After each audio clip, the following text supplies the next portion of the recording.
All right, welcome here into the News4JAGs podcast. Jamal St. Cyr alongside Justin Barney. All right, Justin, final cuts have rolled out. We've tallied the score. Both of us had a few misses along the way on the 53, but we did on the second go-round come up with a tie. Both of us came up with 49, so we both missed 4 guys. Who was your most surprising of those 4? Of the misses? Of the misses. The surprising probably was Christian Braswell. I really thought I had Miles Cole on my 53, but apparently I didn't include him. So probably Christian Braswell, the most surprising of the 4 for me. Me too. I thought Braswell was in there. I did not have Miles Cole. I had him on the practice squad. I had Javon Foster on the practice squad. Both those guys made it. I mean, Miles Cole to me was a surprise when he was drafted. Physical freak. Yes, big guy. 7th rounder. But to me, when I look at 7th rounders, you look at guys like last year with Derek Parrish.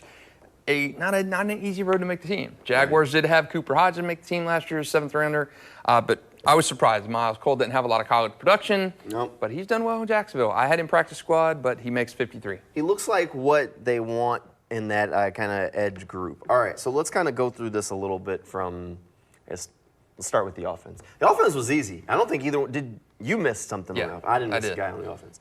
The offense, at this point, I feel like I understand what Doug Peterson and company is kind of thinking there. You missed one in the wide receiver room. No. No? Did you not keep Elijah Cooks? I did not. Okay, let's Tim talk Jones. Elijah Cooks either way. So Tim Jones was the wide receiver that was there. That's kept. He's the last wide receiver to make it on the roster. Elijah Cooks was the other guy. I know he was a guy that made the team a year ago as an undrafted free agent.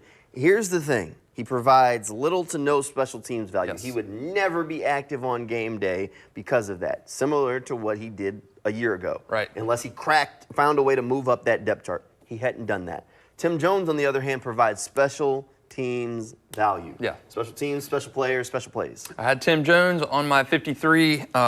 He provides special teams. He's a special teams guy every game, and with the new kickoff rules, still a little to be determined what that's going to look like. But Elijah Cooks did not play special teams.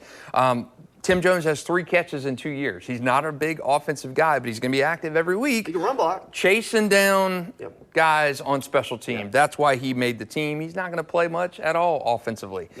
Same like Parker Washington. Unless there's an injury, Parker's going to be returning kicks and punts. He's not going to be a guy in there lining up next to Christian Kirk. It's not going to happen. You've got to provide some value elsewhere the further you get down that roster, and Tim Jones did.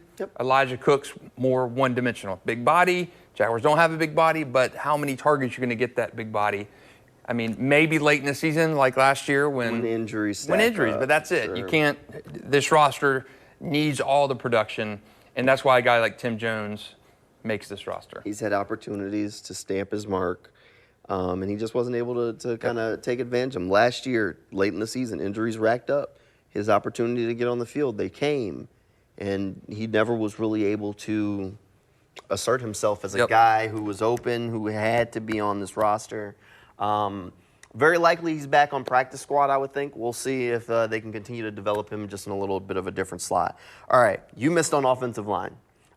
We were definitely both near, but you wanted to keep Tyler Shatley. I did, yeah. I thought to me. I moved on. To me, I know you were hard, man. I moved on from him in our way too earlys back in the spring. Shatley wanted to go on the retirement tour and love it for Shatley, but he got a retirement training camp. Yeah, that's a short tour. I didn't have him on the way too early before camp started, and it kind of turned out I didn't have him on my last 53. Hate that for Tyler, but you kept him around. I did. Or tried to. I did keep Tyler around, but he's gone. I cut Javon Foster. He makes it. And I thought Javon it was going to be a long shot if they cut him because he's a recent draft pick. Yeah, but he was rough during training camp. He didn't look good. So he's a project guy. I did not like what I saw out of Javon Foster. That's why I cut him on my final. Sure. My spring one, I kept him. But after seeing him in camp, I thought he was much, much further away from potentially getting in that offense and playing a role. Offensive line needs reinforcements. He needs help even after this. Cooper Hodgson was another guy that was on my cut list in spring. Kept him on my final 53. Sure. He's a 7th rounder a year ago. They stashed him last year, even though he missed the whole season, so they liked Cooper. He makes the final 53.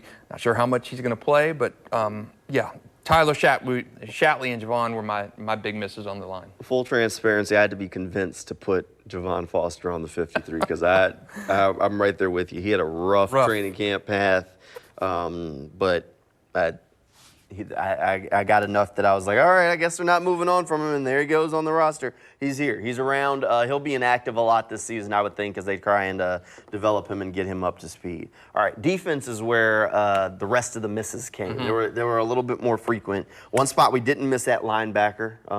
6 for 6 on those guys. Yeah, I thought that was pretty straightforward. Maybe the bubble guy, probably the last guy on the roster out of that linebacker group, was maybe Yasir Abdullah.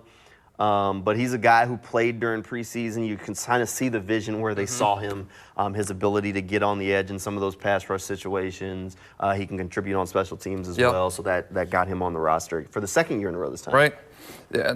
You look at it, there weren't a lot of spots. I mean, you look at our accuracy on this, we missed 4 guys, and we were pretty solid at positions. I mean, through quarterback, we were solid receiver. I mean, tight end, I mean, we were pretty much dead on a lot of these. Nailed it. I think the offensive line and defensive line and then the Christian Braswell pick were the big ones for me, the big takeaways for me, and not a lot. We talked about it time and again. There are about, 90% of this roster was already in place. There were not a lot of spots where guys could kind of sneak in. Miles Cole snuck in and made the roster as a 7th rounder. Tim Jones, is it really a surprise? When I talked to him a few weeks ago at camp, I was asking him about cut day, that getting down to that final 53, and he said, even though he'd been around the team a couple years, and been on, he was on the practice squad or injured that first year, but he'd been on the active roster the last 2 years. He said, I'm still nervous come cut time. There's no, even though I've been here a little bit and I'm quote unquote a veteran, I don't feel comfortable about this. I'm still chomping at the nerves as we go into cut day, but it's special teams ability. I just did not think there were a lot of areas for guys to make strides. I thought 47 or 48 of these positions were already just locked in. A lot of them were locked up, and I think that shows in kind of these roster predictions, but there were a couple of guys that squeaked on, especially in that defensive line room. Let's go there. So the defensive line group, we both missed because we both had Travis Gibson on the roster. I hesitantly put, again, full transparency, I had to be convinced to put him on there, and then the Jaguars were going to trade him, and I was like, there it goes. I wasn't impressed. I was far from impressed by Travis Gibson. Didn't really want to keep him on my 53. He's just a guy. To me, just a guy. They're just that high on Miles Cole. Or that low on that guy. Yeah, maybe so, but they fleeced. Or that low on that guy. Let's preface this. The Jaguars fleeced the 49ers when they got a draft pick for Blaine Gabbert. So they do the same thing in Travis Gibson, a guy that was a bubble roster guy. So Trent Baalke doing well, and that was a different regime when they got Blaine Gabbert. But the Jaguars have been able to kind of make chicken salad out of chicken, in some of these things. So I think Travis Gibson was a bubble cut guy anyway, and you end up getting a day 3 draft pick for him. Take the pick. Take the pick, for sure. Yeah, I put Travis Gibson. I missed on Travis Gibson, DJ Coleman, both in this defensive line room. That turned into actually 3 players in the defensive line room. They kept Asezi Okonwu. I'm probably messing up his last name. But they kept Asezi, who had a really good preseason. Yes. He's probably the surprise of this roster. A guy that I don't think a lot of us gave much credit to as an option to make the roster. To tell you about that, I know this is when you're on out of town on vacation. I was talking about one-on-one drills and talking about Luke Fortner going against the Asezi guy, and somebody on Twitter says, man, Fortner's now going against Madden-created players. That's how it was, where people did not know who this guy was on the defensive line. And lo and behold, he's on the 53. And all he did was stack sacks during preseason games. So now he's a guy who's on the 53, at least for now. We'll see if he can hold on to that spot. Miles Cole, you mentioned it earlier. Keep the 7th round pick. Big, athletic guy, long. Built like Trayvon Walker, just didn't have nearly the production. And then the third guy was Jeremiah Ledbetter. He is the guy, he is the savvy veteran who just keeps finding a way onto a roster. Yeah, you swayed me on him early last year in camp, and I've been a Ledbetter fan ever since. I've had him on my spring roster making the 53. He's just a guy, he's a veteran guy, and kind of know what you're going to get with him. Exactly I like him, and I think with some of the injuries we saw in camp. With Keelan Robinson, what is Keelan about? They drafted him to be a kick returner. He's been at a walking boot all camp. you're kind of questionable on him. The Dewey injury, Tayshaun Gibson suspension. Right. So I think these injury type situations, C.J. Beathard It shifted waived. things, yeah. I think that allowed them to get potentially a Miles Cole or a Sezzy on the team. So moving chairs still, I think. Yeah, there's still some moving pieces. I wouldn't be surprised if there was one more move in that defensive line room coming, if they could get their hands on a guy, maybe through waivers or on the street. We'll see how that shakes out. Let's go to the DB room. DB room. So I mentioned it off the top. Maybe the surprise is Christian Braswell. Right. I had Terrell Edmonds also on the roster, safety. And that one's not a big surprise for me that they moved on from him. Braswell, on the other hand, I did think was going to make this roster. I really did. But I understand, again, you start getting into the number squeeze. I didn't have Buster Brown on my roster. You kept Buster, and Buster got on. Yeah, Buster, the guy I liked from last year in the Saints game. He made that big play last year, given the opportunity. Braswell was a guy, to me, kind of like Eric Hallett, where you got these two guys, same class, battling for that spot. I like Braswell from what that hustle play in Week 1 against the Chiefs, and I thought he made the roster on that play alone. Didn't count, but to me, it was the hustle play. He slipped on a play, got back up, followed the play, tracked the receiver down, stripped the ball from him, and took it the other way. Officials ruled it down, but that's the type of hustle play you want to see from those young guys that separates them apart and maybe gets them a claw into that roster. Right. Wrong. Right. You're wrong. It just didn't work out that way. I thought he was a guy who was going to make it. Again, probably the biggest surprise of the group for me that didn't make it. I mean, biggest surprise on it's a Sezzy, by far. But I mean, overall, like you said, I think a lot of the roster was kind of locked in space yes. or locked in already, and that's why 49 of 50. That's a pretty good clip. Yeah. I mean, that's a pretty good clip to be able to hit there. Not just not a whole lot of surprises along the way. Yeah, not a lot of surprises at all for me. I mean, you and I were 49 of 53. That's pretty darn good. Yep. When you look at the spring and you look at the final 53 projections in camp, we were pretty close to being on. A couple surprises, but I don't think they were the massive surprises like a dealing Mac Jones or something along those lines. I think they were pretty. Not overwhelmed. I'm not blown away by any of these moves. No, nothing too crazy here. All right, next stop is the regular season for this team. We'll be keeping an eye on that as they kind of roll around. Now we got the 53, so next stop we're talking about the Dolphins. Wow, it's crazy. We'll talk about roster all this week. There's always, maybe a move here or there. We've got a nice flicker in the background. Always a move here or there that I remember a couple years ago when the kicker made the team. Yeah. We went and talked to the kicker during the roster coach. He made the 53. He was gone later that day. So there was always these moving parts as the Jags get to see what those other teams have done around the league. But I don't think we're going to see any immense roster upheaval after this. No, again, a couple of spots here or there. Maybe you see them bring in a veteran edge player along the way. Maybe you see them make a move for a defensive back who could be your top backup besides maybe Jarian Jones. We'll see, but it also depends on what's available. But I don't anticipate too much. The defensive line rooms and offensive line rooms are definitely thick right now, so there's some room if they needed to massage some things. What's your strength of this after you're seeing the 53 position group and your biggest growth area of your 53? I mean, the strength has been the defensive line. I think that's where their strength is. You're including Josh Hines Allen and Trayvon Walker in that defensive line room. You also have Eric Armstead, Devon Hamilton, who's looked like he's back there. I mean, defensive line group should be the strength of this football team.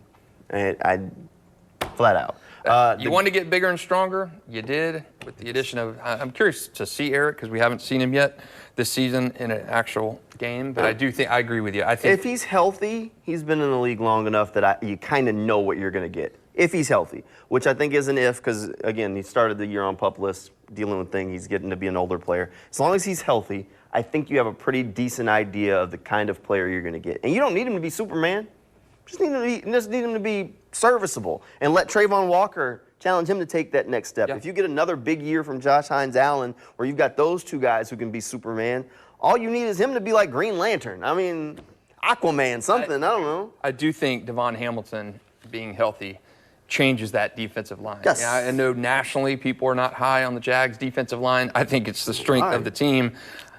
You got 2 edge rushers that had double-digit sacks a year ago. You bring in a guy who's been in the upper echelon of defensive players in the NFL for the past at least half a decade.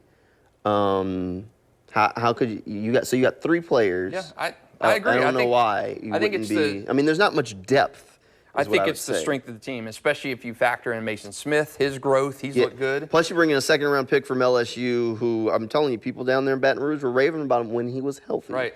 And just my thought. Defensive line for me, I'm in agreement with you, and I think my concern group is what it's been for the last 2 years. Offensive line. It's O-line. Offensive line. Even with these moves, I don't know. There haven't been moves. That's why they're still concerned. Even with the roster shakeups, even with getting rid of Tyler Shatley, it's still the same offensive line from a year ago that couldn't stay healthy. Yeah. It's the same offensive line that even when healthy didn't exactly move you. Right. It's the same exact group, and that's why the concern is still there. We'll see if they can hold up week 1 against the Miami Dolphins. Not necessarily a team known for pass rush, but a team known for speed. So that secondary is going to get a big test that week 1. We'll talk more about that Dolphins game as we get a little bit closer to it, since that is right around the corner. Hey, thanks for hanging out with us. Season's here.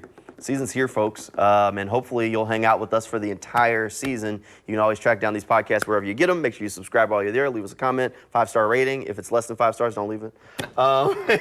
And you can track these down over on News4JAGs.com along with other sports coverage while you're there. Thanks for hanging out with us. See you next time.